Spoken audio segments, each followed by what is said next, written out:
నేను అందరికీ నమస్కారం. మా ఈ ప్రయత్నాలన్నీ ప్రజల దగ్గరికి తీసుకెళ్ళే ఈ ప్రెస్ వారికి అందరికీ, ఇక్కడ కూర్చున్న పెద్దలందరికీ, కీరవాణి గారికి అందరికీ నా నమస్కారం. నువ్వెప్పుడు వచ్చావా?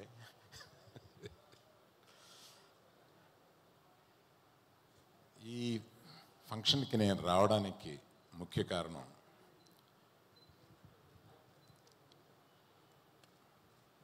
మా సోదరుడి కొడుకు, అంటే ఒక పెదనాన్న లేగా అనమాట. నేను వీళ్ళకి ఇతను 100% ప్రామిసింగ్ ఉన్న ఒక డీసెంట్ మంచి పర్సన్. ఇతను is a very good person by heart, ఇది నాకు తెలుసు. ఇటువంటి టాలెంటెడ్ యంగ్స్టర్ అందులో ఈ బ్యానర్లో ఉండి పైకి రావడం అనేది తథ్యం. It's only beginning. ఈ దగ్గర పెట్టుకోండి. సారీ అండి, ఇంతకుముందు మీకు ప్రెస్ వారికి వినపడిందా? పర్వాలేదా? ఇందాక రైట్. మొట్టమొదటిసారిగా డైరెక్ట్ చేసిన అతన్ని ఇందాక కలిశాను. మీకు ఇంతకుముందు ఏదైనా ఎక్కడ ఆయన డైరెక్టర్ గారు ఎక్కడ? హలో, మీరు ఇంతకుముందు ఎప్పుడన్నా చేశారా? First time? లేదండి, ఫస్ట్ టైం చేస్తున్నాను. మరి అంతకుముందు ఎక్స్పీరియన్స్ ఏంటి అన్నాను. నాకేం ఎక్స్పీరియన్స్ లేదని. బాబోయ్, ఇలాంటిది దిల్ రాజు గారే చేయగలడు బాబోయ్ అని ఆయనతోటి అన్నాను. ఆయన మీరు కూడా చేయాలండి అంటే, నేను అవే మామూలుగా నేను చేయలేను, జనరల్గా చేయదలిసినా కూడా ఒక 4-5 సీన్లు ఇచ్చి నువ్వు తీసుకురా బాబు, దానికి ఖర్చు పెడతామని అవి చూసుకుని ఇచ్చాను అంటే వాళ్ళకి. అందుకని చూసుకుని రిజెక్ట్ చేశాను కొన్ని. అందుకని ఇలాంటి ధైర్యం చేసే ఈ వెంచరింగ్ మైండ్ సెట్ ఉన్న ఈ ప్రొడక్షన్ కంపెనీ, పర్టికులర్గా దిల్ రాజు అండ్ కో, తప్పనిసరిగా సక్సెస్ పొందాలని. ఈ ఫస్ట్ టైం డైరెక్ట్ చేసి ఇతను అరుణ్ భీమవరపు ఆయన మీకు ఫస్ట్ టైం చేస్తూ ఇటువంటి కీరవాణి గారి మ్యూజిక్, కెమెరామెన్ గారు ఆయన is a very very PC Sriram, అతను మీకు లభించటం, ఇటువంటివన్నీ చాలా అదృష్టం అన్నమాట మీకు. అందుకని wish you all good luck. Keeravani గారు, మన ప్రయాణం ఎప్పుడో 25 ఏళ్ల క్రితం పెళ్లి సందడి నుంచి ప్రారంభమయ్యి ఇప్పటికీ మీ పక్కన కూర్చుని ఒక ఫ్రెండ్స్ లాగా సరదాగా మాట్లాడుకుంటే నాకు చాలా ఆనందంగా ఉందండి. All the best to all the people who have participated in this. Last but not least my darling, మన బేబీలో మనల్ని అందరినీ ఒక ఊపు ఊపేసిన ఈ అమ్మాయి ఇందాక చూస్తుంటే ట్రైలర్లో చాలా చక్కగా ఉంది. రాజుగారు, ఆస్పెక్ట్ రేషియోస్ తక్కువగా ఉండి అందరూ పొట్టిగా లవ్ కనపడుతున్నారండి, అది కొంచెం సరి చేయించండి. Thank you very much. All the best darling again. Sir మీరు వెళ్లే ముందు ఒక చిన్న ఇదేంటంటే, ఇప్పుడు ఆశిష్ మనం ట్రైలర్లో చూసినట్టు దెయ్యాన్ని ఇంప్రెస్ చేయడానికి చాలా కష్టపడుతున్నాడు, దిష్టి కూడా తీస్తున్నాడు ఫైనల్లీ. సో మామూలుగా దెయ్యాన్ని కాకపోయినా ఒక అమ్మాయిని ఇంప్రెస్ చేయాలంటే మీ నుంచి, మీ ఎక్స్పీరియన్స్ నుంచి టిప్స్ కావాలి సార్ మాకు.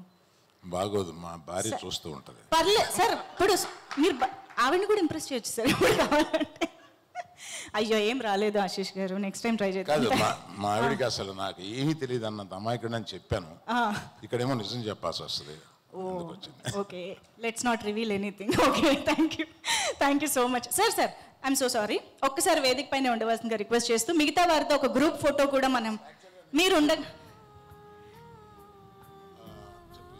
అంటే మీరు వెళ్ళే ముందు ఒకసారి గ్రూప్ ఫోటో కూడా ఉంటే బాగుంటుందని సార్. అందరూ రాజుగారు ప్లీజ్ కీరవాణి గారిని వేదికపైకి సాదరంగా ఆహ్వానిస్తూ ఉన్నాము for the group photo. Producers ముగ్గురిని, హర్షిత్ గారు, హన్షిత గారు, నాగా గారు, నాని గారు వస్తారేమో కొంచెంసేపు చూశాను. అవును సార్, మేము కూడా వెయిట్ చేస్తున్నాం.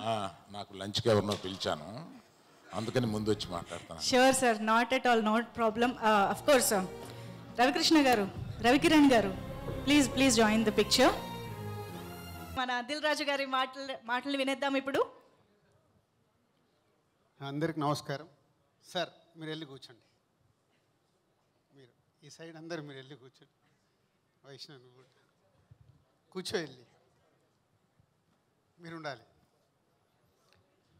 అందరికి నమస్కారం. మా అందరి జర్నీ మీ అందరికీ తెలిసిందే, కొత్తగా చెప్పేదేం లేదు. నాది, శిరీష్ గారిది, అండ్ మాతో పాటు లక్ష్మణ్ గారు ఉండేవారు. సో ఎక్కడో ఆటోమొబైల్ ఫీల్డ్లో నుంచి మొదలై సినిమా పైన ఇంట్రెస్ట్తో డిస్ట్రిబ్యూటర్, అక్కడి నుంచి ప్రొడ్యూసర్గా ప్రొడక్షన్ హౌస్ని 20 సంవత్సరాలు సక్సెస్ఫుల్గా రీచ్ చేశాం. So Harshit is biotech engineering చెయ్యాలి అని వాళ్ళ mother is very good student, బాగా చదువుకోవాలని. సో వాడికి ఒక క్రుషియల్ టైం వచ్చినప్పుడు మేమందరం వెకేషన్కి వెళ్ళేటప్పుడు బస్లో కాన్వర్సేషన్ వచ్చింది. You have 3 options. అమ్మ చదువుకోమన్నట్టు చదువుకొని నువ్వు ఎడ్యుకేషన్ సైడ్ స్ట్రాంగ్ అవ్వడం, ఆటోమొబైల్ ఫీల్డ్ కాబట్టి ఆటోమొబైల్, లేదు నేను సినిమాలో ఉన్నాం కాబట్టి సినిమా అన్నప్పుడు టైం తీసుకొని సినిమా అంటే ఇంట్రెస్ట్ అని సినిమాలోకి వచ్చాడు. తర్వాత యుఎస్ వెళ్ళి సినిమా గురించి నేర్చుకొని రావడం, అలా హర్షిత్ సినిమా ఫీల్డ్లోకి రావడం జరిగింది. అలాగే అన్సిత సో సినిమాలు చూస్తూ అన్నీ చేస్తూ షూటింగ్లు వస్తూ ఉండేది, కానీ ఎప్పుడు సినిమా ఫీల్డ్లోకి వస్తుందని నేను ఎక్స్పెక్ట్ చేయలేదు. బట్ ఎంబీఏ చేసిన తర్వాత మా థియేటర్స్ చూసుకోవడానికి అకౌంట్స్ అవిటికి బాగుంటుంది చూసుకొని చెప్పా. దాని తర్వాత మ్యారేజ్ తర్వాత షీజ్ ఆల్సో ప్రొడక్షన్, ఈ ఐడియా వచ్చినప్పుడు, దిల్ రాజు ప్రొడక్షన్ ఐడియా వచ్చినప్పుడు అన్సిత హర్షిత్తో జాయిన్ అవుతానని దిల్ రాజు ప్రొడక్షన్ స్టార్ట్ చేయడం జరిగింది. అలాగే ఆశీష్ చిన్నప్పటి నుంచి బాగా డ్యాన్సులు చేసేవాడు. ఫంక్షన్లలో మా దాంట్లో అందరం కలిసి వనేర బాగా డ్యాన్సులు చేస్తున్నావు, మేబీ నువ్వు ఎప్పటికన్నా హీరో అవుతావేమని. ఆశీష్లో అది ఎక్కడో అది పడిపోయింది. ఆశీష్ కూడా వన్ ఫైన్ డే వచ్చి ఏంటనంటే అదే అన్నారు కదా హీరోని అవుతానంటే, హీరోని అవ్వడం అంటే అంత ఈజీ కాదు, యూ వాంట్ వర్క్ హార్డ్. ఏమేమి చేద్దాం అనుకుంటున్నావు అంటే ఒక 5 years అన్ని రకాలుగా, ఇక్కడ అక్కడని కాదు, యుఎస్, బాంబే, వైజాగ్, హైదరాబాదు, ఒక 5 years అన్ని రకాలుగా యాక్టింగ్కి కావాల్సింది 5 years కష్టపడి నేర్చుకున్నాడు. తర్వాత రౌడీ బాయ్స్తో ఆశీష్ హీరో అవ్వడం, ఇప్పుడు లవ్ మీతో మీ ముందుకు వస్తున్నాడు. అంటే వీళ్ళందరి గురించి ఇప్పుడు నేను ఎందుకు చెప్తున్నానంటే, ఏదో ఈజీగా మేమున్నాం కదా అని వాళ్ళు సినిమా ఫీల్డ్లోకి రాలేదు. ఎవరెవరు ఇంట్రెస్ట్ దాంతో జర్నీ చేస్తూ వచ్చారు. సో ఇప్పుడు వాళ్ళు రావడం గొప్ప కాదు, ఇప్పుడు వచ్చింది మేము క్రియేట్ చేసింది 20 years నుంచి వాళ్ళు నిలబడుతూ దీన్ని నిలబెట్టడం వాళ్ళకి ఛాలెంజ్. దానికోసం వాళ్ళు డే అండ్ నైట్ వర్క్ చేయాలి. It's not easy. మేమేమో బిగినింగ్లో వచ్చినప్పుడు చాలా ఈజీ, మాకు నచ్చింది చేసుకుంటూ సక్సెస్ఫుల్ చేసుకుంటూ వచ్చాం. వాళ్ళేమో బ్రాండ్తోనే స్టార్ట్ అయ్యారు కాబట్టి ఇటు మీడియా కానీ అటు ఆడియన్స్ కానీ వాళ్ళు ఏది చేసినా 360 degrees అబ్జర్వ్ చేస్తూ ఉంటారు. So it's not easy. Harshit and Ansita producers కంటే మనం డబ్బు ఇన్వెస్ట్ చేస్తాం. ఫెయిల్యూర్ అయినప్పుడు డబ్బు పోతుంది, సక్సెస్ అయినప్పుడు డబ్బు వస్తుంది. కానీ దాంట్లో నుంచి నేర్చుకుంటే ప్రతి సినిమా ఛాలెంజింగ్గా ఉంటుంది. ఫెయిల్యూర్తో వీక్ అవ్వద్దు, సక్సెస్తో హెడ్కి ఎక్కించుకోవచ్చు, 2 equal. But me hard work, me selection, me journey, మీరు సినిమా జరిగేటప్పుడు ఎంతోమందిని ప్రొడ్యూసర్స్గా హ్యాండిల్ చేయాలి, అన్నీ చేసి ప్రేక్షకులకు నచ్చే సినిమా ఇవ్వాలి. దానికోసం మీ ఇద్దరు కథ దగ్గర నుంచి రిలీజ్ వరకు అన్నీ మేనేజ్ చేయడమే. ప్రొడ్యూసర్ అంటే డబ్బు పెడుతూ అందరినీ మేనేజ్ చేసి సక్సెస్ఫుల్ సినిమా ఇవ్వాలి. ఎప్పుడు ఇది ఒక్కటే గుర్తుపెట్టుకోండి.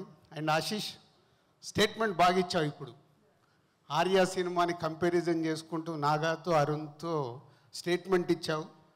నేను ఎక్స్పెక్ట్ చేయలే, but your confidence super. But same time అంటే అల్లు అర్జున్ని నేను చాలా దగ్గర నుంచి చూశాను. ఆయన ప్రతి సినిమాకు పడ్డ హార్డ్ వర్క్ కానీ విజన్ కానీ, సినిమా తప్పితే ఇక్కడ ఏముండేది కాదు, అంత కష్టపడ్డాడు బన్నన్న.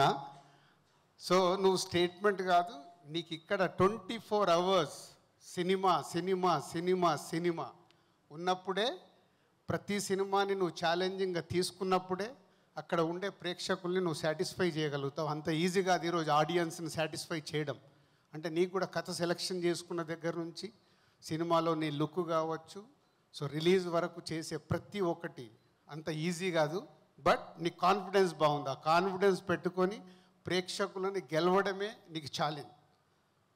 సో 20 years తర్వాత మళ్ళీ నీ సినిమాని అలా చూసుకోవాలనుకుంటే you want that much work నువ్వు చేస్తావు. ఎందుకంటే ఇందాక అరుణ్ ఇచ్చిన స్టేట్మెంట్ చెప్పాడు కదా అబౌట్ నీ గురించి, అంటే గ్రౌండ్ టు ఎర్త్ నువ్వు, అది నీ గాడ్ గిఫ్ట్. ఇలాగే ఉండు. రేపు హీరోగా నువ్వు సక్సెస్ అయ్యి ముందుకు వెళ్తున్నప్పుడు కూడా అందరితో ఇలాగే ఉంటే యూ ఆల్వేస్ సక్సెస్ అవుతావు. నిన్ను ఇష్టపడతారు ముందు. నీతో చుట్టుపక్కల పనిచేసే వాళ్ళందరూ ఇష్టపడడం